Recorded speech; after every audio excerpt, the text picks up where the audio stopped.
18 साल की उम्र बहुत कम उम्र होती है और उस उम्र में आपको आपको आपके ऊपर 3rd डिग्री देना, ये मेरी उंगली आज भी 12 साल बाद भी आज भी टूटी हुई है। मेरी उंगली अपने पैरों से सर्दी गर्मी में चल नहीं पाता और जो कलंक मेरे माथे पर लगा था मैंने उसे सिर्फ जो अपनी कलम से मिटाया। नमस्कार, मैं हूं भारत रत्न और आप सभी के एक बार फिर बहुत बहुत स्वागत है। एडवोकेट अमित चौधरी की कहानी, उनकी जुबानी आपसे आप कुछ देर बाद आप सुनेंगे। अमित चौधरी इस समय चर्चाओं में है। 12 साल पहले शामली में 2 पुलिसकर्मियों की हत्या के मामले में इनको जेल भेजा गया। उसके बाद जो हुआ वो आज अमित चौधरी की जुबानी में आपको सुनाऊंगा, तो आप इस वीडियो को अंत तक देखें।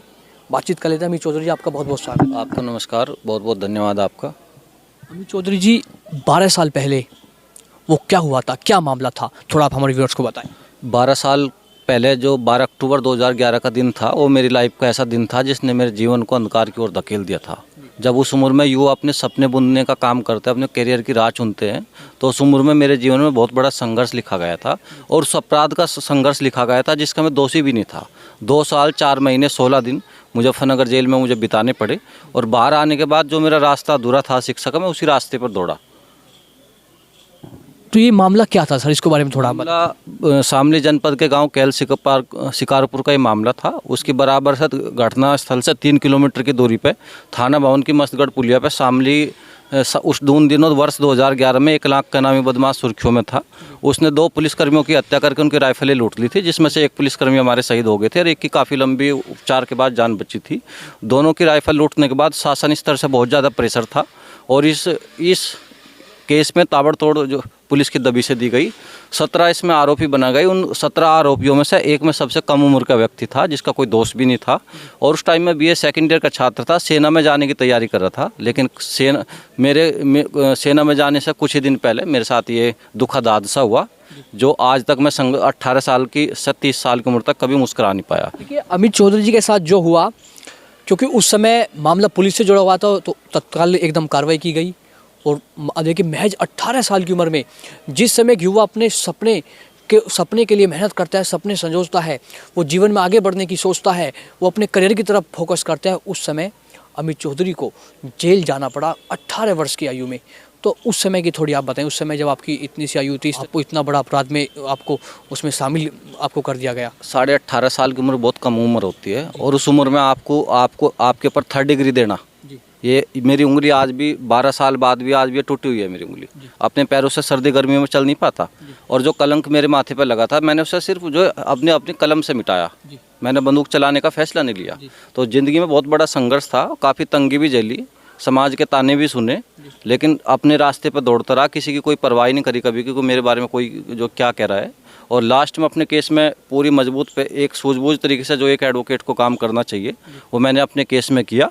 और कहाँ तो मेरा सेना में जाने का सपना था। मैंने तो कभी ज़िंदगी में सोचा नहीं था कि मैं वकील बनूंगा। वकील बना तो मुसीबत आई, वो अपने लिए बना। आपने खुद अपने केस की पैरवी की, उसके बारे में थोड़ा बताएं। 2019 तक मेरा केस पेंडिंग था। उस केस में धीमी रफ्तार से वो मेरे केस में काम हो रहा था। वर्ष 2018 में मेरी LLB कंप्लीट हुई और मेरठ के चौधरी चरण सिंह विश्वविद्यालय से वहीं से मेरी LLM हुई और bar council of Uttar Pradesh में 2019 में मैंने रजिस्ट्रेशन कराया। फिर मैं हाई कोर्ट से डायरेक्शन लाया इस केस में। इस केस में मुझे, जैसे मैं उन लोगों को फेस करता था, तो इस केस में 15 लोग ऐसे भी थे जो सारे 8वीं पास थे। इस केस में सबसे ज़्यादा शिक्षित मैं था, सबसे कम उम्र मेरी थी। और आपको केस बताऊं तो केस फांसी का केस था। IPC में 396 सेक्शन ऐसा है जिसमें फांसी की सजा दी जा सकती है। तो मेरी उम्र के मुताबिक मैं सामने देखता था तो सब कुछ था, पीछे देखता था कुछ नहीं था। तो ये फेस करना मेरे लिए बहुत कठिन काम था। लेकिन मैंने, जब आर्मी में कोई जाने की सोचता है तो उसका तन मन कमज़ोर नहीं होता। मैंने एक आर्मी के जवान की तरह इस केस को फेस किया और अपने केस में खुद वकील बन के उसमें जी रहा करिए। बाद में माननीय न्यायालय का 3 महीने पहले फैसला आया और मैं बाइज्जत बरी हुआ उसमें। देखिए, आप जब जेल में गए, देखिए आप युवा हैं, आपको ये प्रेरणा कैसे मिली? क्योंकि आप जब जेल में गए उसके बाद आपने खुद ठानी कि मैं अपना केस खुद लड़ूंगा, पढ़ाई करूंगा, ये सब चीज़ आपके, ये कहाँ से प्रेरणा आपको मिली? जब मैं जेल गया तो जेल सिर्फ मैं नहीं गया था, मेरे सपने भी मेरे साथ जेल गए थे। 18.5 वर्ष की उम्र में जो ऊंची ऊंची दीवारें दिखती थी। और जेल एक ऐसी चीज़ है जहां आपको न अच्छी बात सुनने को मिलती न अच्छी बात करने को मिलती।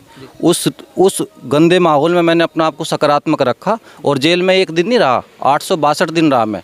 वहाँ से जब मैं अपना आइडियल गांधी जी को मानता हूँ, जो रास्ता मेरा अधूरा था मैं बाहर आकर उसी रास्ते पर दौड़ा। लोग ये कह रहे थे वापसी नहीं कर पाएगा, अपराधी बनेगा, अब तो गैंगस्टर बनेगा, तो उनके सामने आज मैं एक मैसेज भी देना चाहता था कि वापसी आप कहीं से भी कर सकते हो। जब गैंगस्टर लगा, रासुका लगी थी, फांसी का सेक्शन लगा 396 में, ये उंगली आज भी मेरी टूटी हुई है, पूरा मेरे कानों में करंट लगाया गया, पूरे पैर मेरे आज तक मैं पैरों से चल नहीं पाता, आधी बाल्टी मेरे नाक में को पानी उतार दिया। तो वो उस संघर्ष ने मुझे कमज़ोर नहीं बनाया, मजबूत बनाया। और मेरे मन में चाह थी कि जहाँ जिस कोर्ट में मेरे हथकड़ी लगी उसी कोर्ट में मुझे अपने आप को बाबूजी कहलवाना। इसलिए मैंने जो कलम चलाने का फैसला लिया, बंदूक नहीं चलाई मैंने। ना मैं ऐसी फैमिली से ताल्लुक़ रखता हूँ, मेरा परिवार बेहद शिक्षित परिवार है। देखिए अमित चौधरी आज के समय में युवाओं के लिए प्रेरणा स्रोत में है। अमित चौधरी जी, मेरा सवाल आपसे है कि मतलब कि आप इस केस में कैसे बरी हुए, उसके बारे में थोड़ा आप बताएं। इस केस में जो आईओ साहब थे उनके, मैं पुलिस पर कटाक्ष तो मैं इसलिए भी नहीं करता क्योंकि मैंने पुलिस का टॉर्चर जो है झेला हुआ है, लेकिन आज मैं एक एडवोकेट हूँ और अपने सूझबूझ तरीके से अपने केस में जो मैंने जिरह करी, उस केस में जब काफ़ी लोग गवाह आते थे तो उन्हें ये भी मालूम नहीं था कि मैं इस केस में आरोपी हूँ। वे मेरे से पूछते थे वकील साहब आप किसकी तरफ से हो। मैंने उनसे एक बार पूछा, जब मैं कोर्ट में आईओ साहब थे, मैंने कहा साहब आप मुझे एक बात बताओ, 12/10/2011 की घटना है, 12/11 को आपने जो है बयान लिए, घटना में एक पुलिसकर्मी शहीद हुआ था, एक पुलिसकर्मी की जान बची थी। तुम्हारे सामने ऐसी क्या मजबूरी रही कि जब बचने वाले हमारे जो कांस्टेबल थे, उसके आईजी, एसटीएफ, क्राइम ब्रांच, कहीं कहीं जिलों की पुलिस आनंद हॉस्पिटल में वर्ष 2011 में उसके पास उसका हालचाल पूछने गई थी।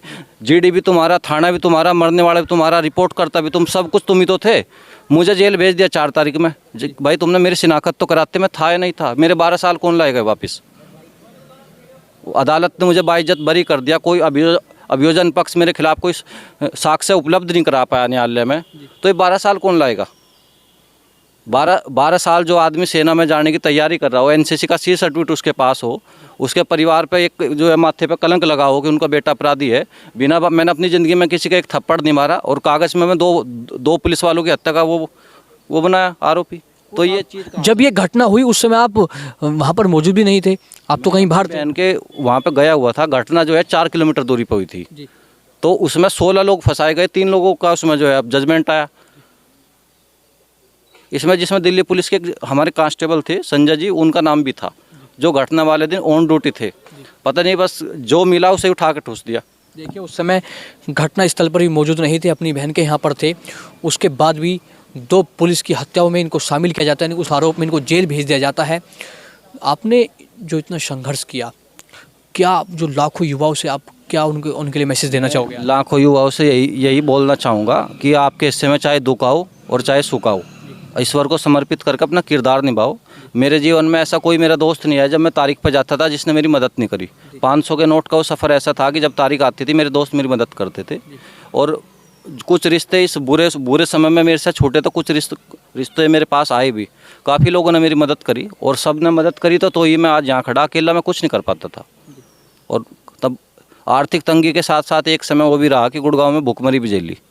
तो लेकिन कभी मन में ये नहीं आया कि मैं सुसाइड कर लूँ या मैं इस चीज़ को फेस नहीं कर पाने का, या इतना बड़ा मामला है और प्रशासन से मामला जो है प्रशासन से जुड़ा हुआ था। बिल्कुल 12 साल तक उस कोर्ट में कभी अपने पिता को नहीं ले गया, अपने भाई को नहीं ले गया, सब कुछ फेस करने वाला खुद था। देखिए अमित चौधरी जी की कहानी, उनकी जुबानी आप इस समय सुन रहे हैं। और आप देखिए 12 साल बाद जब जज ने इनको बाइज्जत बरी किया, उसके बाद से ही सुर्खियों में है।